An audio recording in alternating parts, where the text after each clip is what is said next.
Good evening, everyone, and thank you for coming to the first virtual series of Summer's workshop Microscopy 101, co-hosted by BBUGS and BiPS.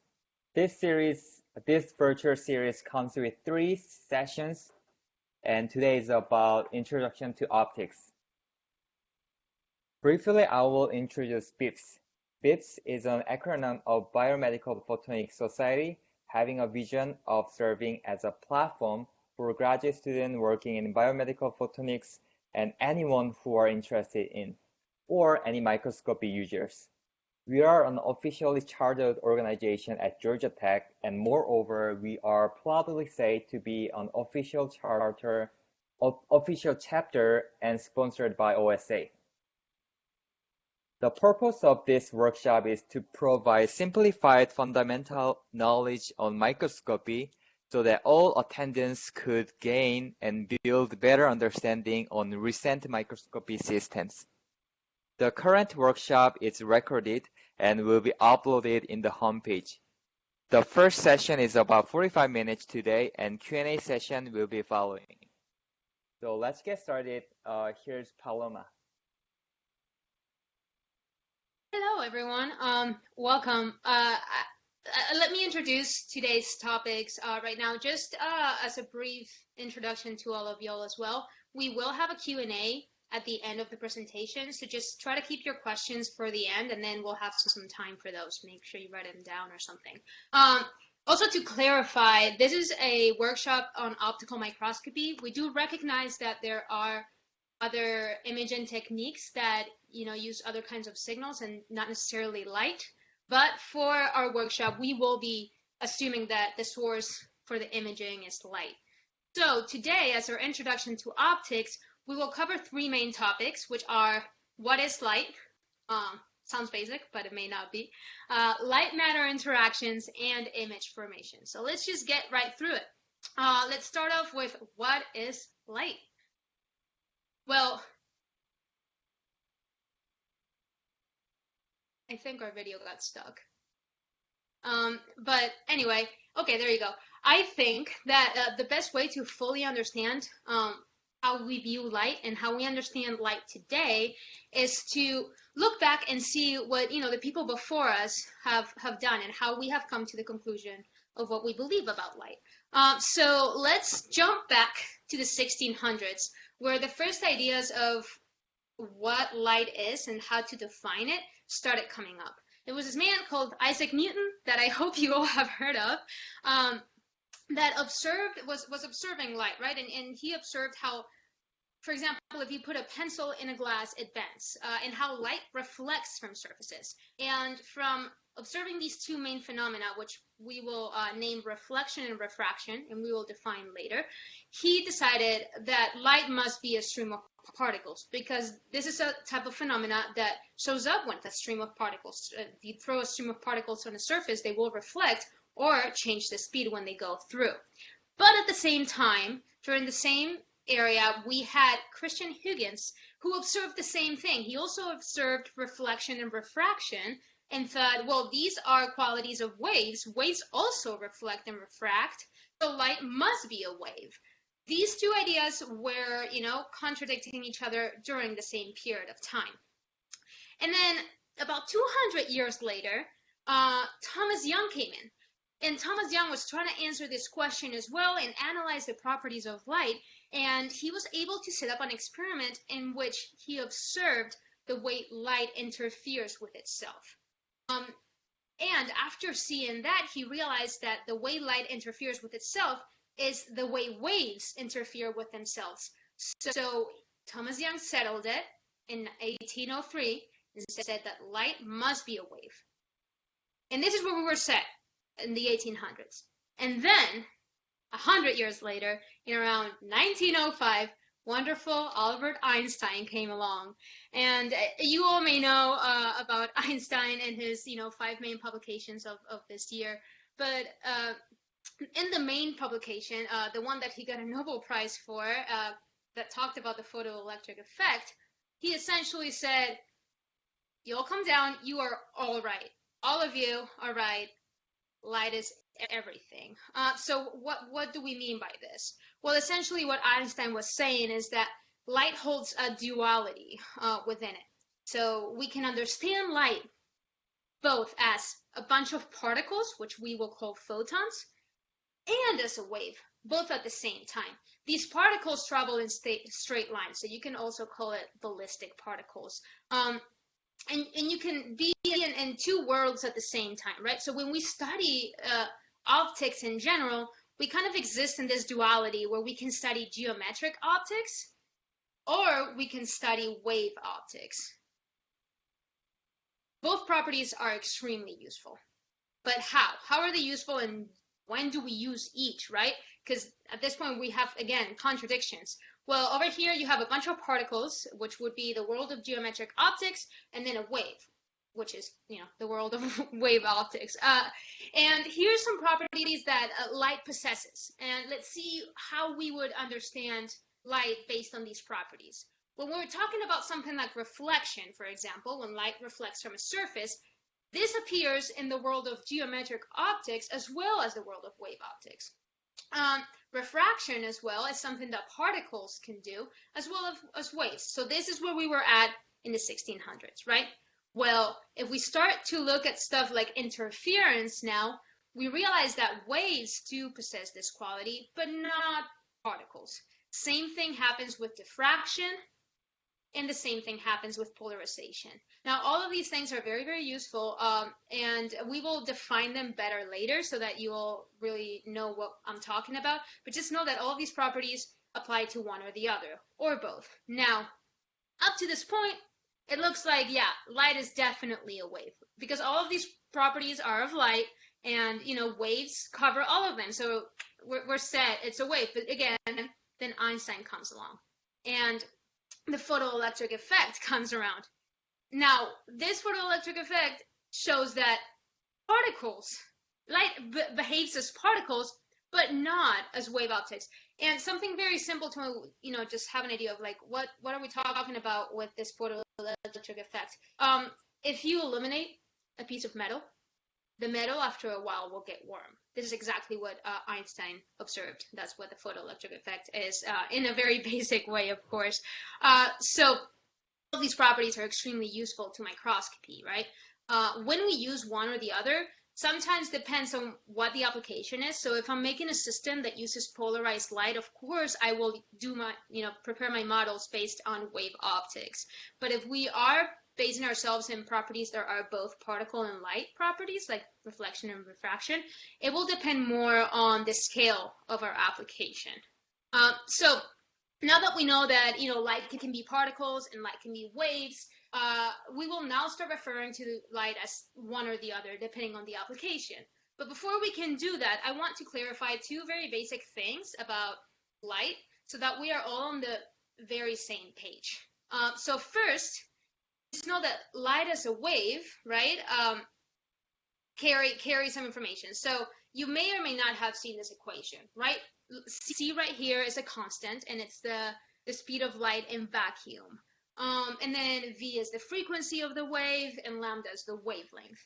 This means that if C is a constant, the wavelength and the frequency must be inversely correlated. So as the wavelength increases, the frequency decreases. This happens for all waves. This is just how we talk about waves. So when we talk about the wavelength of light, there is a direct correlation to a frequency. And we could be talking about either, and they're the same thing. They just have the constant of the speed of light in vacuum as a correlation. Another thing to note is that light carries energy, and this will be very, very important when we talk about fluorescence. But this equation right here, E would be the energy, V is the frequency again, H is the Planck constant, lambda is the wavelength again, and C is the speed of light. The fact that light carries energy will be used for imaging quite actively, and I just want you all to know that this is something that we need to be happy about and understand, and not only know that it carries energy, but that energy is dependent on the frequency. So this means that as the frequency of the light increases, of the wave, the energy that it carries increases as well. So these two main things are something that I just want everybody to understand from the basic and to be able to move forward. So now that we know the basics of light, we have defined light, we're going to start to talk a little bit about light-matter interactions. So I'm going to leave the floor to Dylan to continue with this part. All right, thank you, Paloma. So, light-matter interactions. All imaging from human vision to photography to microscopy is based on the interactions of light and matter. I'm going to introduce three major topics of light-matter interactions: reflection, refraction, absorption, scattering, refraction, interference. First, reflection and refraction. We all know what the mirror is, right? To reflect something. But theoretically, light is reflected with the same angle as the incident angle. In this macro scale of medium, meaning disregarding atomic scales of single molecules inside of media, we understand the optics with simplified geometric way. I mean this, our red color lines, which is called as ray optics. Next is refraction. When you dip the pencil inside the border glass, what you can see is banded shape in the water, which also can be described with the ray optics method with the lines. For better understanding, let's think about an example. Why running speed is slower than the air cases? Because water particles interrupt running speed. Light also travels with different speed in different media. Compared to air, water is more dense material composed of water molecules, so that light travels slower than inside water. Okay, we can see the speed part now. Then y direction also changes. First, let's start with refractive index, N. It is the relative speed of light ratio in vacuum versus medium. Inside of media, the speed of light gets slower, and the refractive index has higher numbers. Now let's back to the case with the water again. The famous Snell's law explains the interaction of light between two mediums. Here is for air and the water cases. Refractive index of air is 1 and water is 1.3. The line that makes a right angle with the surface also called surface normal. So that refractive angle will be smaller than incident angle. This is simple, but important to understand diverse imaging scenario. For example, diverse different reflective indexes of subcellular structures inside of cells can make label-free cell imaging. Next is absorption and scattering. Remember, reflection and refraction are at macro scale in light-matter interactions. What about micro perspective? We call it wave optics. In this micro scale, light intercounts small molecules while it's traveling. Now we must consider light as a wave carrying some energies, and we must also consider energetic properties of the matter as well. When light passes through medium, molecules of medium can absorb energy from light, and the transmission energy will be decreased exponentially. This can be explained with Beer-Lambert law that absorbance increases with the absorbance coefficients, concentration of molecules, and optical path lengths, meaning that more number of molecules and the large areas light pass through, the less transmitted light you will get. With the example pictures below, a higher absorption rate will block the light energy from transmitting the medium. Scattering is another characteristic in microscale.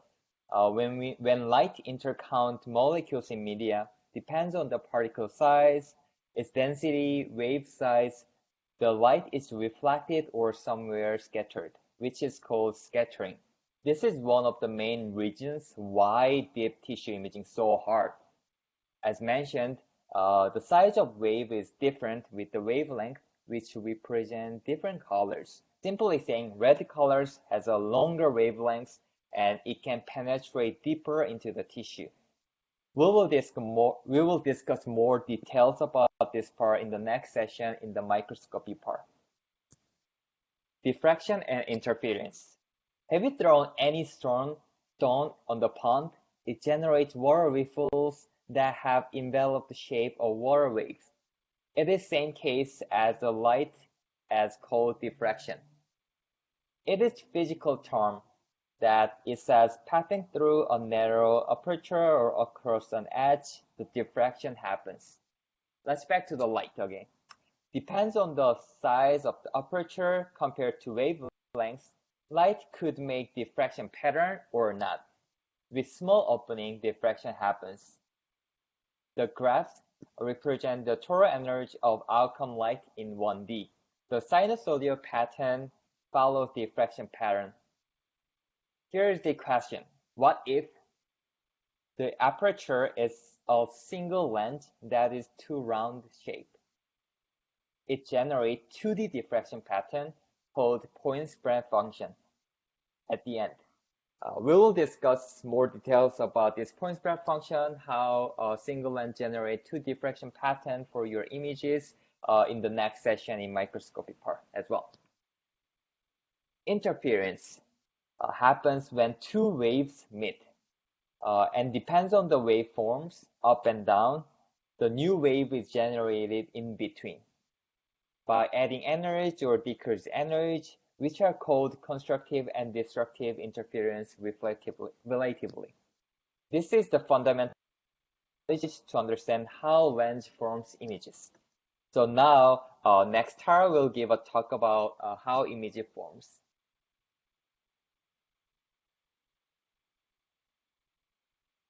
All right. So, hi everybody. So now that we know a little bit about what light is and how it interacts with matter, we're ready to look at the process of image formation. And this will be essential groundwork for understanding how light propagates through a microscope. So you've seen this already, but it bears repeating one more time just in case, because this is really important. So as you've seen throughout this presentation, when dealing with optics, there's always 2 ways to look at things. Light traveling in straight lines and acting like a ballistic particle, or light as a wave capable of interference and diffraction. So the same will be true when looking at the basic building block of the imaging system, which is the lens. So in the macro scale world of geometric or ray optics, a lens is what is referred to as a refractive element. Its basic function is to refract light according to Snell's law. Glass has a higher index of refraction than air, so it slows the light down and deflects the rays traveling on straight lines towards the surface normal, as shown as the dotted line here. So this effect can be understood pretty well without thinking about wavelengths or the wave nature of light at all. Of course, this is a simplification. In fact, refractive index is actually wavelength dependent, which is why prisms make rainbows. This is one of those things that you want to know, but can usually ignore at the macro scale. So in the microscopic world of wave optics, the lens is like a circular slit or an aperture, like the one that Dylan showed before. So this means that we will see diffraction and interference effects caused by the wave nature of light. And for today's primer on lenses and ray optics, we're going to ignore this fact.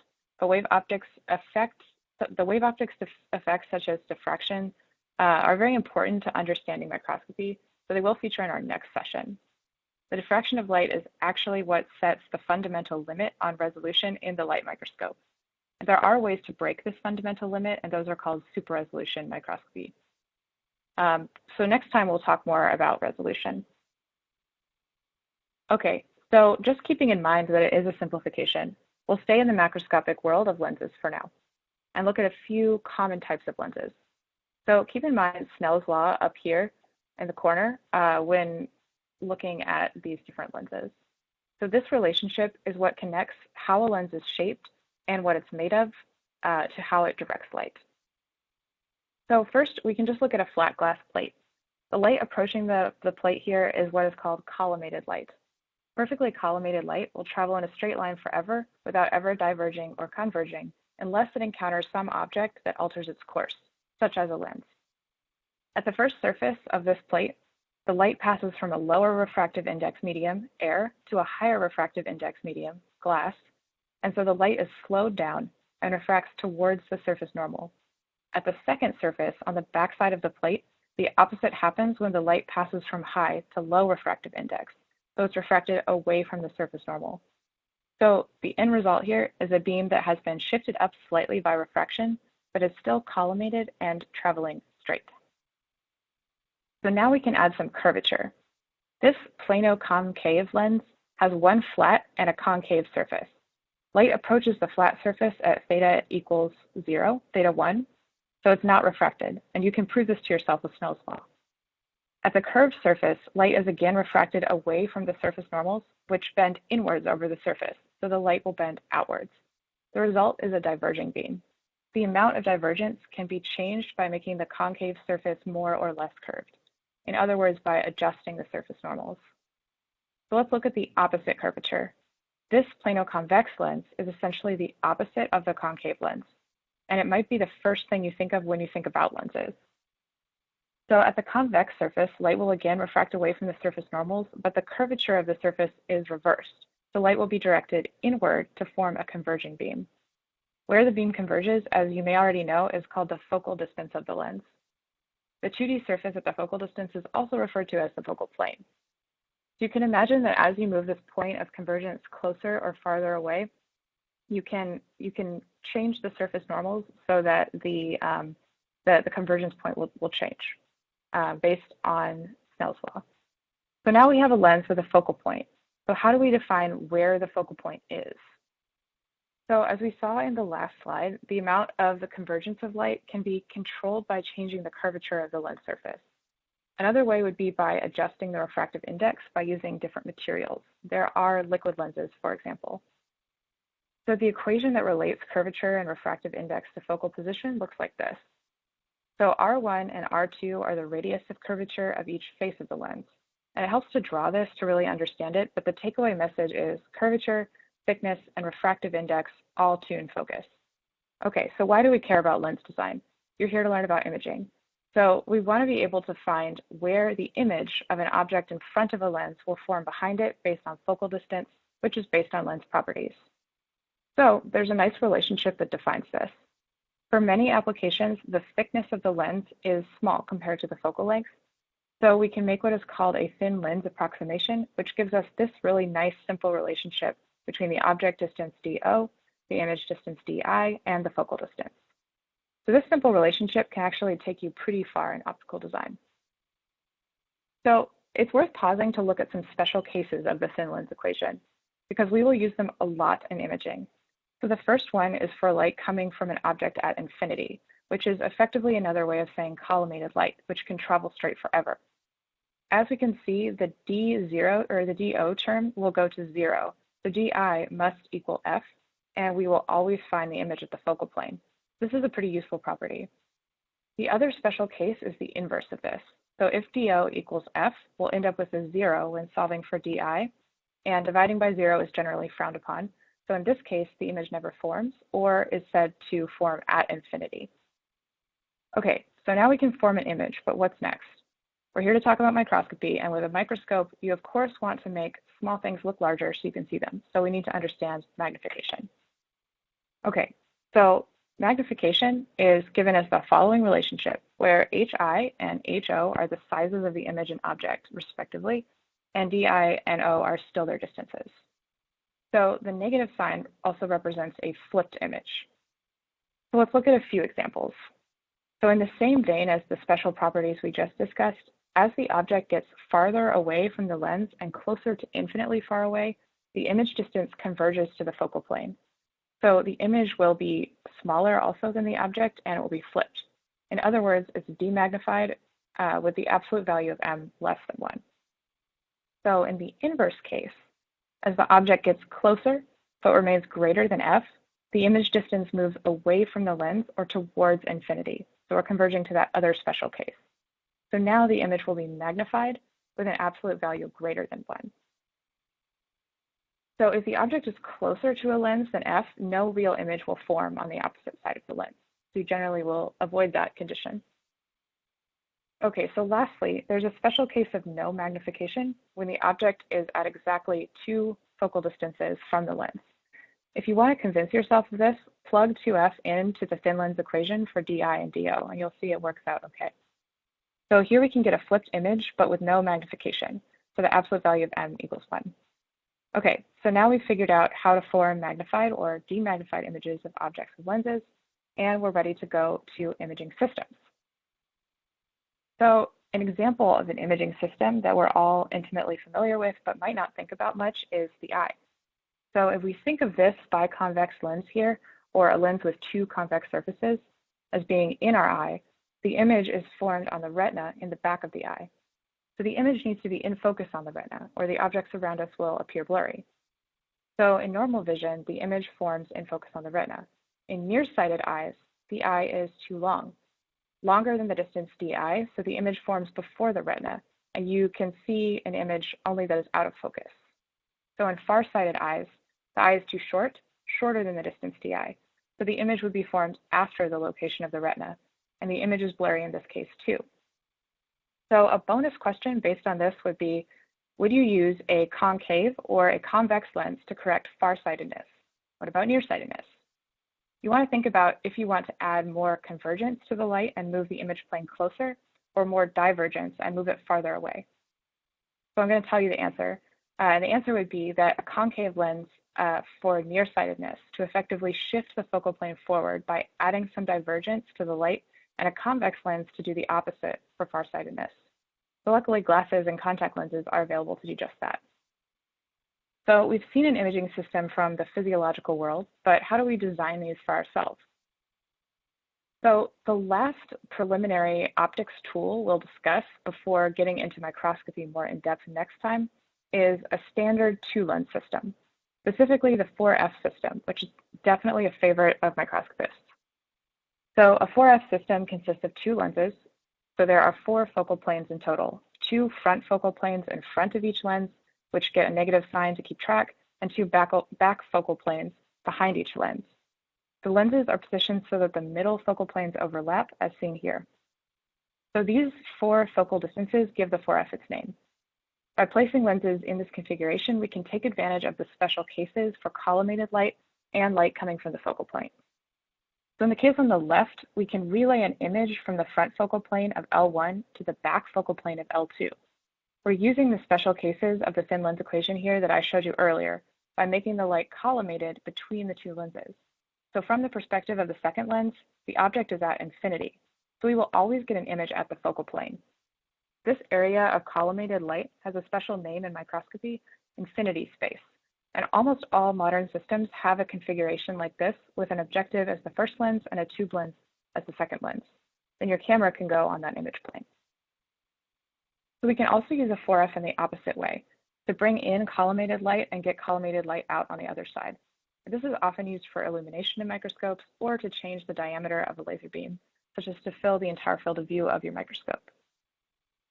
So the focal distance of the L1 and L2 are drawn to be the same here, but they don't have to be. The magnification of a 4F system is given by the ratio of F2 to F1. So this system has the useful property that it relays an upright image in the left case, for example, and the magnification is tunable. So this pretty much gives us everything we want out of a basic imaging system with just 2 lenses. So we'll take a look now at how powerful this can be. So depending on how far away the object you want to visualize is and what focal distances you choose for your lenses, you can make an effective microscope or a telescope with a 4F lens configuration. So in the microscope on the left here, the object is placed at F1, or the front focal plane. In a real microscope, L1 is the objective lens. So here, F2 is greater than F1, so the image of this bug is magnified, just like it would be in a microscope. In the telescope on the right, the object is so far away that it can be thought of as at infinity. So just look at the red lines in the picture to get an idea. The other lines represent light coming in from different angles. They also show the same information. So we can also see that F2 is much smaller than F1. So the collimated light, the light coming from infinity that emerges on the back focal plane of the second lens, will be demagnified, which means it's small enough to fit into the lens of the eye, which will form the image of the planets or whatever you're looking at with your telescope on the retina. So really, I cheated a little bit when I said that you only need 2 lenses. You still need the lens in your eye to form the image in the end, but the telescope itself consists of the 2 lenses. So with just 2 lenses in essentially the same configuration, you can make 2 basically opposite imaging systems. So just this tool is a pretty good start to understanding microscopes. So in today's session, we covered preliminary optics, basics just for understanding how microscopes work at a high level. And so in our next session, we will dive into microscopy. So whether you're using a traditional tabletop microscope like the one on the left, or using or designing custom systems like the 3i lattice light sheet on the right, which we actually have access to through the ICI core at Emory, the basic principles are the same. So we've now covered the fundamentals of light, light matter interactions, and basic imaging. And with these, you'll have the tools you need to understand simple to advanced microscopy systems. So please join us for our next session, Intro to General Microscopy for Biological Science on August 5th. And we'll make all the materials we covered today available on our website. And now I'll give the floor back to Dylan to get our Q&A time started. All right, thank you, Tara. Once again, we appreciate you all for joining our first session of virtual series of Microscopy 101. Next session will be about Introduction to General Microscopy for Biological Science on August 5th. So we look forward to seeing you soon. So any Q&A you have, please feel free to go ahead. There's a hands up button on your right side panel, or you can write down in a chat, or feel free to unmute yourself for a question. Thank you, everyone.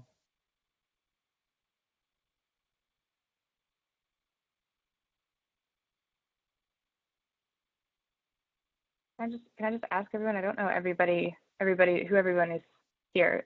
Is anybody a first year student, or does anyone have a qualifying exam coming up?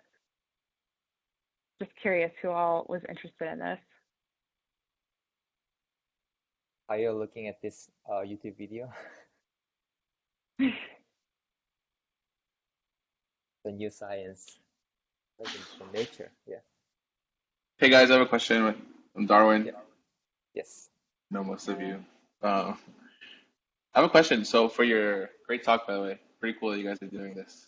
Like I've told Dylan and Tara too, I don't know much about microscopy, so I'm excited to sit through all of these and just absorb what you guys teach me without having to read a textbook. But I have a question for your lenses. 'Cause you were talking about light, but when we're like, I know you're gonna talk more about it next week, but we use a lot of different wavelengths. Does it matter? Does like what what function does the lens play? Like the thickness, the convexness, or concave? Does it matter depending on the wavelength of light that you're using? So like if you're just trying to do bright light versus fluorescence, like does that thickness or it doesn't matter? Like does it always refract wavelength the same way or? Yeah, That's thank an you awesome question. It's a great question. Yeah. Yeah. I can jump in a little bit of it briefly, talk about yeah, maybe go to I guess. Yes. the last slide. So when you go back to here in the reflective index part. So you can see reflective index right now in this equation have no function of wavelength itself, but actually this reflective index do have a function of wavelengths. So it depends on wavelengths, your reflective index will be changes, which means you will have slightly different like angles. So at the end, based upon this information, when you go back to the Tara's cases where if you have a slightly different angles because of different reflective index, this focal plane also a little bit shifted. Depends on your wavelengths. So different color, different wavelengths will have a little bit of different focal plane shift. So that's we called it chromatic aberration. But most of microscopy system do correct it by using special tube lens, so they can compensate it compensated those aberration part. Does it understand? Yeah, Did yeah. I answer your question? Thanks, Yeah. thanks. Yeah, yeah. Yeah, that's a really good question. And like for For your microscopes that you use, you can also tell if they have this chromatic correction because it will say on the objective lens, it'll say achromat, and that means that like it's been engineered such that the chromatic effects aren't like a problem anymore. So to some tolerance, all wavelengths will focus on the same plane. But like Dylan said, without any type of correction, you can get those aberrations. Good question. Right. Yeah. I will add it up a little bit more. So like in regular cases, it's okay, but you are using very high resolution, super resolution cases, those like small, even though you use achromatic turbulence that correct a little bit of compensating those aberration, you still have a little bit of aberration, but using like pre-calibration and then post-processing with those calibration information, you will further correct those aberration at the end. So always when you use, for example, like storm data, you need to like generating pre-calibration data first. So at the end, you need to like do post-processing to placing everything in the same position. Depends on the color of wavelengths. Awesome. Thanks, guys. Thank you.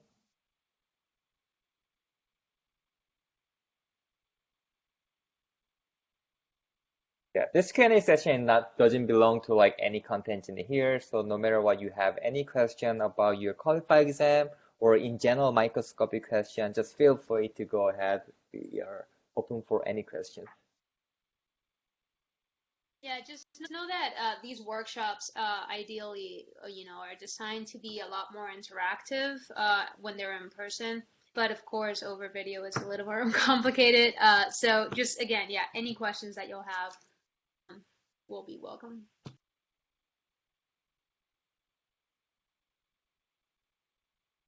So like this laser path is also changes because of reflective index, right? I guess so. Yeah, it changes because of reflective index changes. Can I ask another question since nobody's asking questions? Do it. Okay, so this has to do with it's still optics, so we're not. But do your regular like DSLRs, like your cameras, do they also have like these two lenses like that you're talking about? Or is that like I'm just curious, it's like if they work the same way. Yeah. I think essentially yes.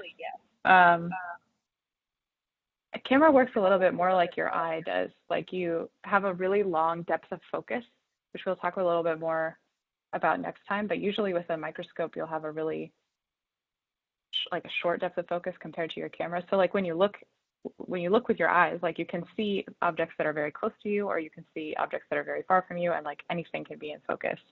So a camera is trying more to mimic that type of optical system. But in terms of like lens configuration, I'm sure there's 4F systems in there.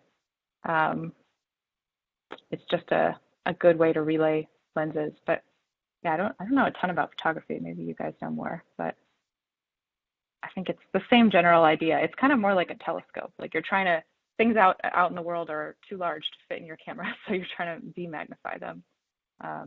Whereas the opposite is true for microscopes. But it's the same ideas. You'll just tune your focal lengths differently. Okay. Yeah, you also turn your aperture, so like you'll turn your numerical aperture, which means how many angles you can include into your lens, which is why you can have things like a fisheye and things like that. Okay. Right. All right. Yeah, and in photography, they always talk about like the F number, which is like the same thing as very similar to numerical aperture in microscopes. Okay.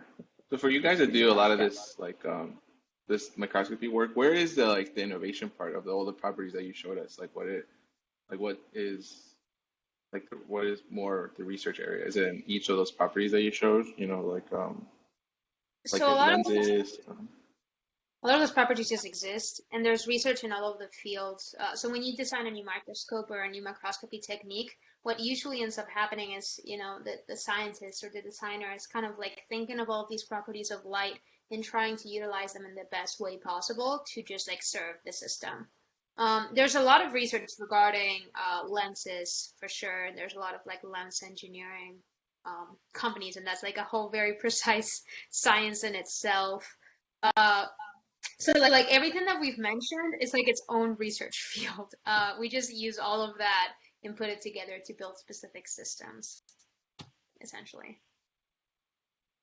So for example, when you're doing fluorescence imaging, you're really relying on the fact that light carries energy and the energy of light and how that interacts with matter.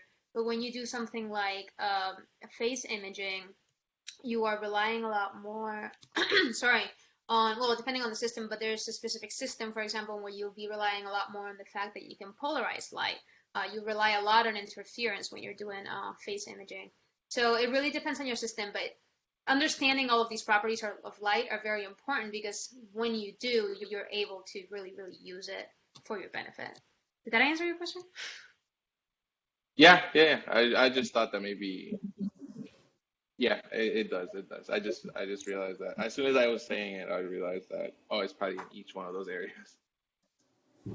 Yeah, and I think just like adding to that a little bit, I feel like with most imaging systems right now, most of the research is either to make them like more compact or faster or be able to like add additional functionality. For example, be able to image on a faster time scale so you can actually see different kinds of biological processes or be able to image in vivo. So I think the idea is mainly to like be able to harness these like fundamental properties of light and light matter interactions and kind of see how they can play out or how you can efficiently use them to be able to do something more interesting with your system. So just like finding clever ways to like combine them and come up with maybe a newer sort of label-free technique or some way to like make your workflow more efficient by like coming up with a cool way to like view or highlight some specific interactions or properties. If that helps. Thanks, guys. I'd say the most like some of the most notable advances in microscopy in the last few years are ones that try to sort of cheat the fundamental trade-offs in microscopy. So there's always a trade-off between like speed and sorry, I can hear echo of myself. It's distracting me. Between speed and resolution. So like the faster you go in your imaging, it's usually harder to get high resolution. So anytime you can go faster and still get high resolution, that's really exciting. Or techniques that can kind of break a fundamental limit. So like super resolution won the Nobel Prize for breaking the diffraction barrier of light. So they could image smaller than the smallest thing that you could image just based on the properties of light itself. By basically playing some clever tricks. And now there's lots of different ways to do that. So I think those kind of getting around something sort of fundamental is like a big area these days. Thank you. Darwin, these are awesome questions.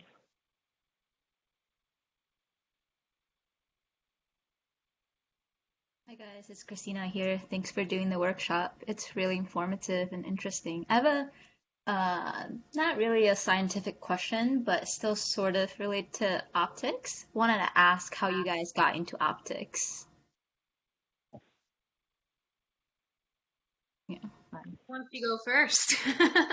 Hold on, what was the question? Sorry, it was a little bit of like noises. The question is, how did you guys get into optics? Like what brought Oh, you to the field? so, well, or I can do it first. So I had a biomedical engineering background. Like as a biomedical engineering bachelor, you will like attend diverse classes, include like I do like anatomy classes, like do a lot of stuff. But I hate every single thing except microscopy course. I just a little bit like fascinated about, I first look at fluorescent cell imaging. It looks so pretty and it's kind of like art to me. So that's how I get into like fluorescent microscopy specifically, not quite into optics itself, but like it followed with the fluorescent imaging. That's funny because That's my cool. story is the opposite. So you were biomedical and you kind of fell into optics because you used optics for your applications essentially. Whereas I was an electrical engineer for my undergrad, and we are required to take optics courses, and you're mostly studying lasers and fiber optics and things like that in those courses. And I was required to take like 3 or 4 optics only courses during my undergrad, and I never thought much of it. And then I went into machine learning and image processing as like my focus, and then I got into PhD, and I was like, ooh, applying it to biomedical stuff would be cool. And I landed in one of the main optical microscopy labs in at Georgia Tech. So I feel like I learned all of my optics in the last couple of years in a very intense way, very full on. But it's kind of like the opposite of what Dylan did.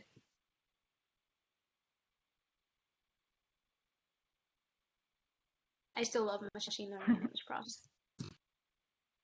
Yeah, I guess I've taken kind of a meandering path to get to like microscopy, and now I've kind of meandered into like another area of optics. But my undergrad background is in physics, and I really liked lasers. Like I fell in love with lasers very early. I did some research in my undergrad where my advisor kind of let me like have some free reign and play around a little bit with the systems, and she would like let me light stuff on fire with the lasers, which you're not supposed to do, but that was super fun. So I definitely liked that. And then I've always liked biology, so I just wanted to apply optics to biology more, I guess. I kind of like Dylan. I also looked at like a fluorescence microscopy image and was like, wow, that's really pretty. So, and I like building things. Like I like designing tools, and so I like to do optics with biology. Kind of like hits all the things.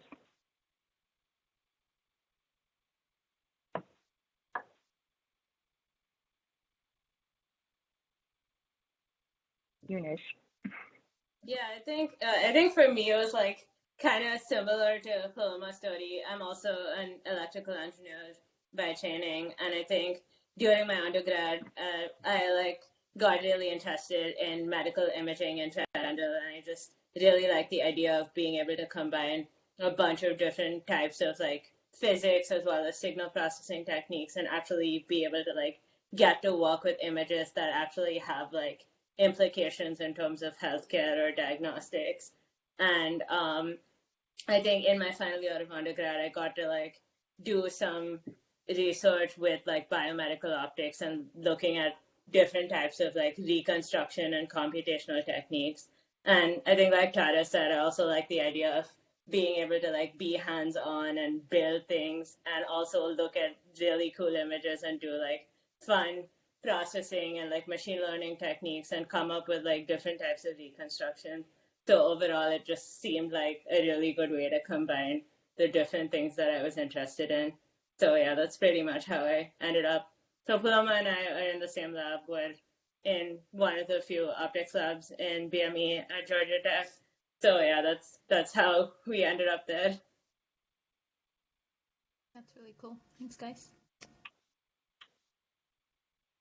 Of course. Yeah, feel free. If y'all are not in our Teams group yet, there should be a link in the latest email that you've received. But feel free to join because we'll keep chatting there and bringing up things over there for sure.